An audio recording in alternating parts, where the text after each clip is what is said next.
Marshall Knows Stuff. I'm Marshall, and I know stuff. Stick around and I'll show you how to know some of the stuff that I know. I realize I've been going a little bit blacksmithing-centric on these past couple videos, but that's just kind of been my kick. Don't worry, I'm going to go on to something else here in just a little bit. So anyway, if you are watching the videos for blacksmithing, don't worry, because even if I go back, I'm going to come back to some blacksmithing, because smithing in furnaces, forging furnaces, one of my favorite things to do. So I'm looking around. One of the essential tools that you need for blacksmithing is tongs. You can't very well get things in and out of your forge very easily without some good tongs to be able to hold your hot metal. And I look around and found that a lot of tongs are really expensive. I found them $85, upwards of $120 for tongs. The ridiculousness of the situation, I'm going to just stop and let that sink in for a second. Are you getting that? They're trying to sell tools at a huge markup to people who make tools. I can't even come up with a metaphor to exaggerate the ridiculousness of this situation. It's like, that's the zenith of the ridiculousness of the situation. Hold on. It'd be like somebody coming with a tank of propane and trying to sell it at $100 a liter to a gas company, a gas refinery. Like, hey, I've got this gas for $100 a liter. Do you want to buy some? Gas company? No, that's okay, actually. I'll just manufacture some at cost. Thanks, though. Seriously. So, what I was doing whenever I look around through junk, I found some stuff that might work. I kept coming across nippers whenever I was looking for all my stuff. And nippers, they look just like tongs, except they've got that sharp edge on them. So what I'm going to do is I'm going to try to shape the end of these nippers into something that will hold steel and not just cut whatever it is people are cutting with these things. I've never done this before, so success or failure, I'm going to go ahead and post a video and show you guys how it turned out. Today, we're going to be making some smithing tongs. So I've already got the forge kicked on, and I'm hoping that I'm able to do most of the heating with the forge because I am going to need that intense heat. You can see these nippers are actually really thick steel all through here. It's going to be a pain to try to do that with a blowtorch. I might have to do it with a blowtorch just so that I can get some very specific points heated up enough to bend them out. But I'm going to try it with the forge first. I'd prefer to do it with the forge because the forge is going to get the whole thing a lot hotter and a lot faster. My plan is to get the whole front of it into the forge and then get these teeth into the vise and start flattening them out. There's going to be a general shape of the dip that comes around, but I want the teeth to flatten out, and I'm actually going to use a piece of rebar to shape them because I want to use these as a circular tong, a tong with a circle at the front. Let's throw them in the forge and see what happens.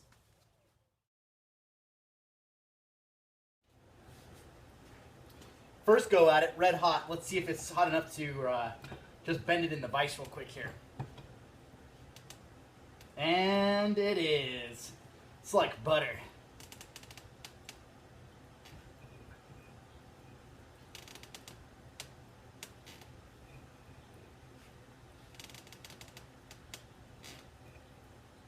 These should make pretty good tongs.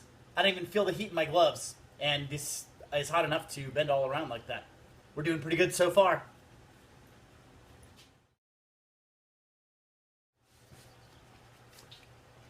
I think I'm going to switch to the gloves that are a little bit better suited for this. Because that sucker was hot.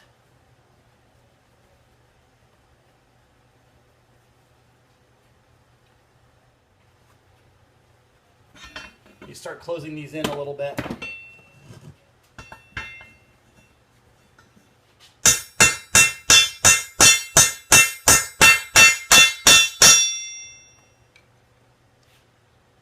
That's more like it.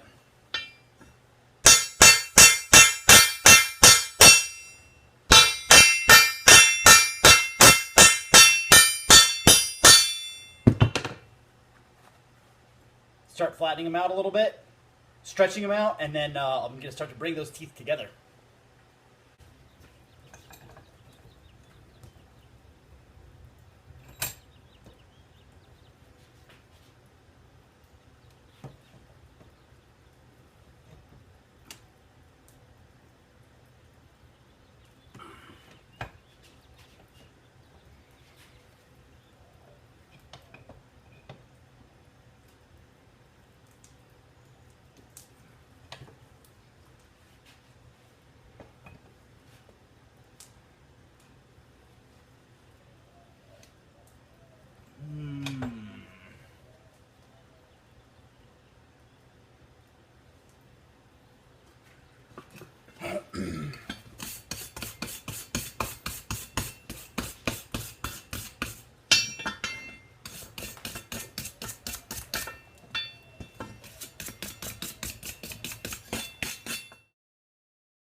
So I opened both sides up all the way, and I'm going to try to focus on one side at a time because I'm really worried about that rivet at the middle loosening up. If it loosens up too much, then the tongs aren't going to come together real tight anymore.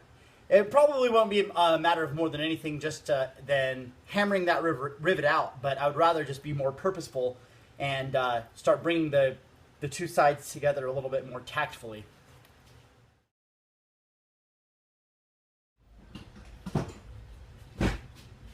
I think it's time for a bigger hammer.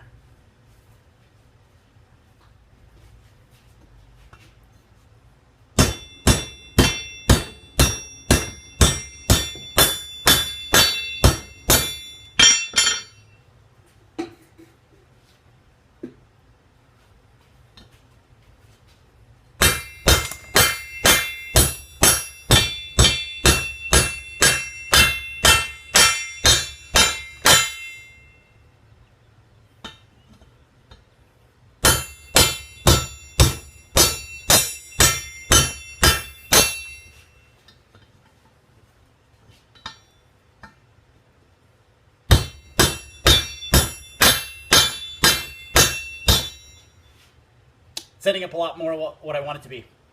Trying to get it about a 90-degree right off of there.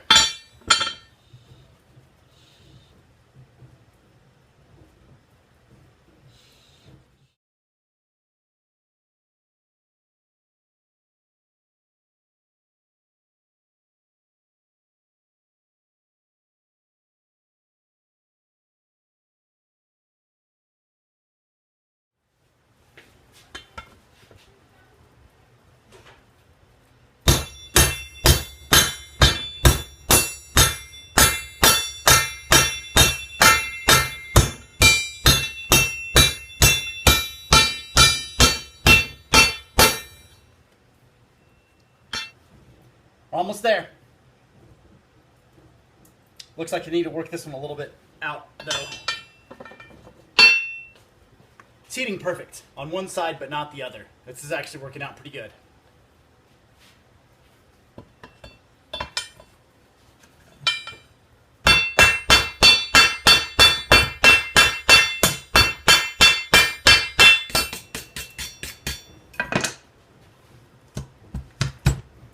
I need an anvil.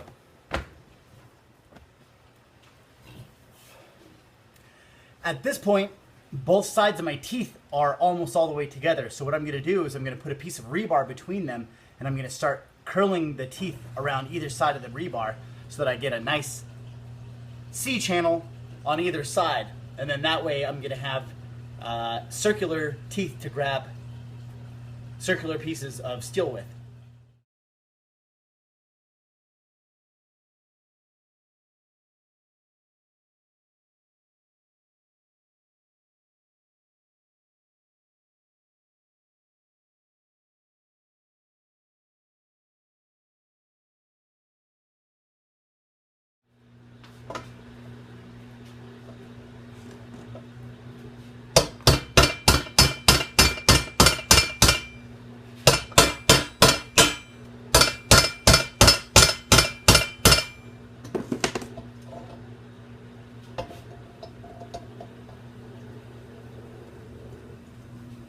As you can see, these came together perfect to be able to hold something circular. The only thing that I think I will change is I'll bring them in just a little bit tighter because I'd like a little bit more pressure when I'm clamping them together. When I clamp them all the way, the teeth don't quite touch, and I'd like them to do just that. So I think I'm going to heat it up one more time on both sides, hammer it in, and then I'm ready to quench. This is going great. So at this point, I'm almost done shaping the end of the teeth into a circle. I'm going to get my motor oil ready to quench the tongs so that I'm nice and hard and they're ready to go.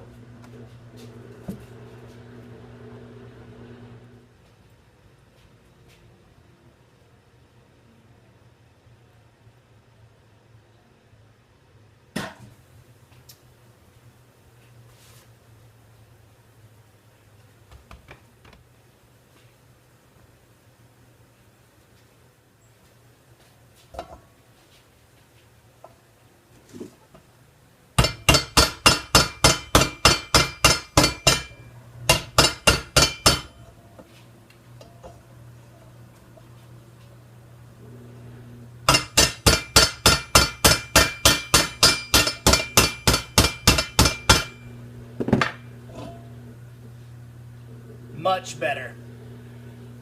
I'm liking that, and we're already all hot, so I'm just gonna straighten this out a little bit.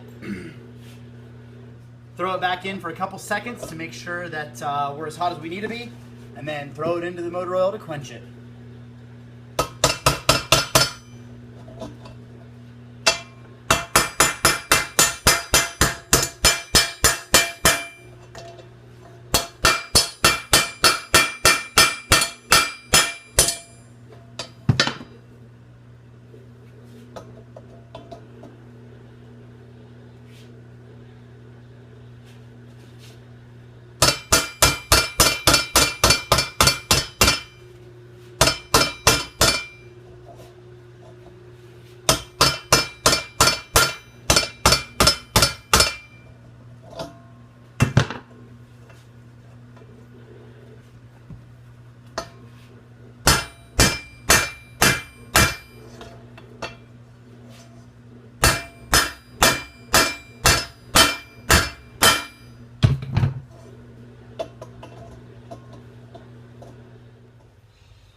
Okay, now the tongs are red hot. They're ready to be hardened.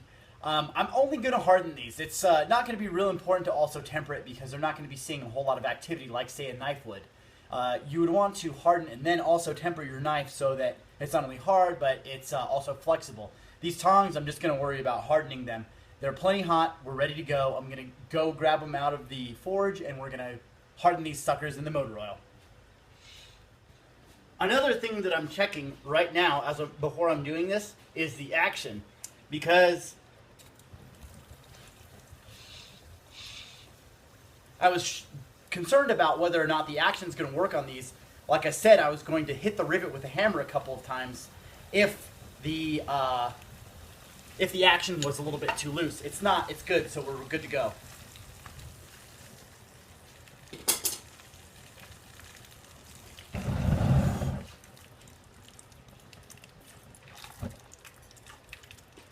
Start out the fire.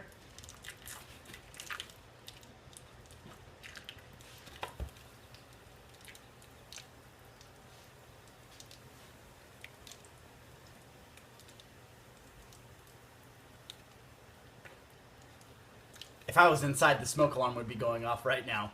Good thing I'm not inside.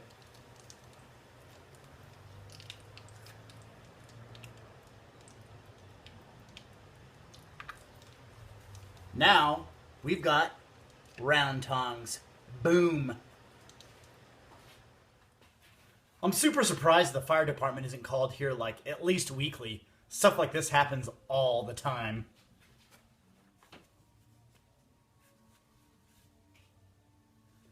Well, there you go. For less than $5 and a little bit of time, I made my own round tongs. You can't beat that with a stick. We'll see how effective they are. Like I said, I'm not going to polish these or temper them or anything fancy because I think they're going to do fine just the way that they are. But we will test the effectiveness on the next Marshall Knows Stuff. Remember, like, subscribe, tell your friends, and let's keep knowing some stuff.